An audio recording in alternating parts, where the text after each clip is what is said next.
Hola a todos, welcome back to my channel. So in this video today, we're going to be talking about limpiezas, which are Latin American cleansing rites or cleansing rituals.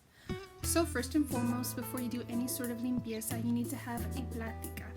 So a plática is basically a therapeutic conversation between you and the brujo or bruja, whichever sort of shaman or priest, priestess, whoever it is that you're working with in order to do a limpieza. So first, we need to take the appropriate action in order to figure out how to take care of your situation.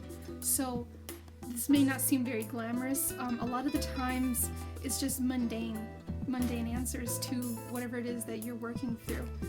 There may not be a spiritual answer, a magical answer, and that's why we do pláticas first, to try to figure out what is the most appropriate action to take. And one way to figure out if you're dealing with a brujo or someone who's trying to swindle you is they will tell you up front that they need to do a plática. They need to have a conversation with you first, a consultation. They need to figure out what it is that's going on with you. So if you go to a brujo that immediately gives you an answer, they say, oh, this is what you need to do, you need to collect these things, you need to do this ritual, whatever, they're most likely trying to swindle you or give you very quick answers. So immediate remedies don't always work. If it's something very simple, sometimes it can have a simple answer. However, that may not always be the case. And so it's something that you have to proceed with caution, I think. Whichever brujo it is that you're working with, make sure that they understand your situation first, and then that way you can take the appropriate action. And I would just stray away from people that give you immediate answers, people that are, trying to ask for money, or they'll say like, go to my website or go to my link and, give me money first, and then I'll do your limpieza, or then I'll give you a potion or something like that. So those sort of things do happen a lot. I'm not bashing on them. I'm not saying that they're not valid or anything, but it is a certain way that people can swindle you, so that's something that you need to proceed with caution. So I'm going to be going very in depth about different types of limpiezas that you can do. There are water limpiezas, fire limpiezas, and all sorts of miscellaneous different techniques that you can use. However, before you do any sort of limpieza, you have to figure out the maldades. So maldades are different types of maladies that someone can have, and in order to cure them, you can do a limpieza. So after you have your plática with your brujo, that's when you can kind of figure out what sort of maldades are influencing you. And there's a whole list that I can go through. I'm sure that there are many more categories to this, but I've sort of written down in my notes in my little spell book here. So I'm going to be reading off of them, and then I also have a list of different types of limpiezas that I'm listing off. So first you have a susto, which is sort of like a spiritual or magical fright, similar to a haunt.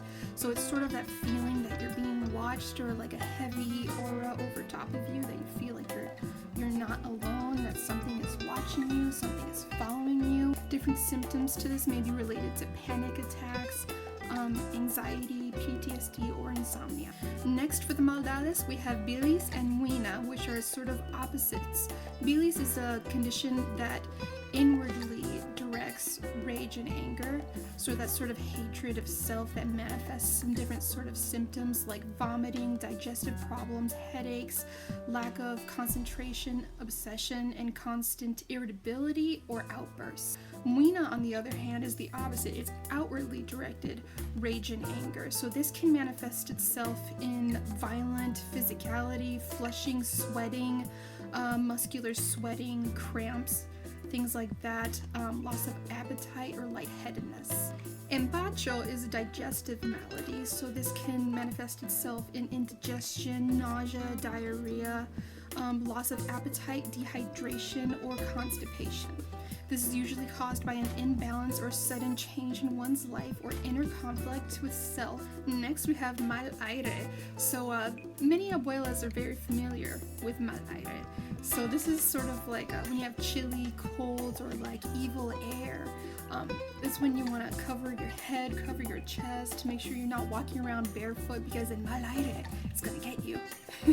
And then we also have the mal de ojo, so this is the evil eye.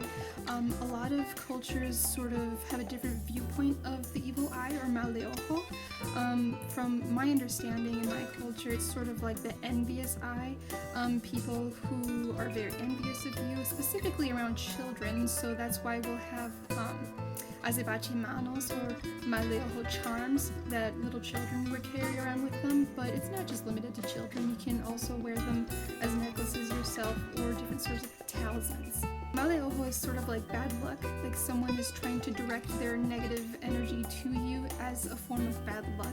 But you can also do that as a form of bad luck that you do for yourself, like a trampa. So it's sort of like tricking yourself or trapping yourself by saying something ahead of time, and then you're like sort of jinxing yourself. That's the word I was looking for.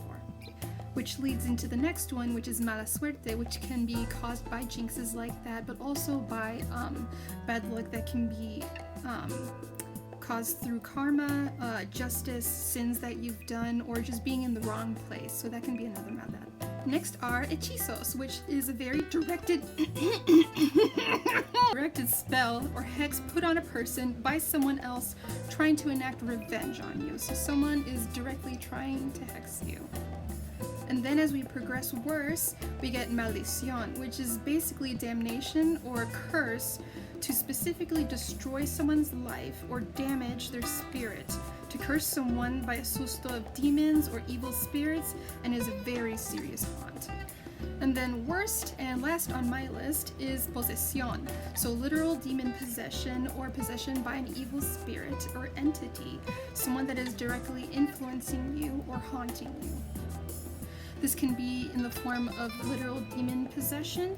It can also be internalized obsession or desire of possessing them, creating anxiety, PTSD, taking over someone's mind or personality. So if someone's personality or entire being as you know it has completely changed, it might be under a sort of possession. It may not always be demon possession, so literally, but they can be obsessed or possessed by someone or something. So this entails to bilis or muina, where it's either an inwardly directed sort of energy or an outwardly directed sort of energy, where that sort of mindset of obsession can sort of manifest itself in possessing that person. So in many ways, like an obsessive lover can become possessed by someone else. And so this all depends on the plática that you have with your brujo or bruja, whoever it is that you see. They can sort of determine which sort of maldad that you're under and take the appropriate action.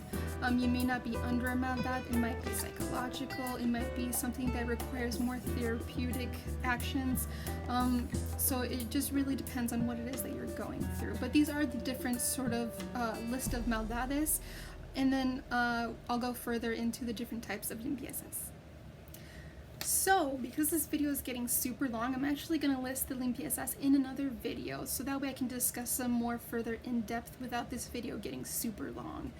So let me know, is there any maldades that I missed? What do you know about limpiezas from Latin America?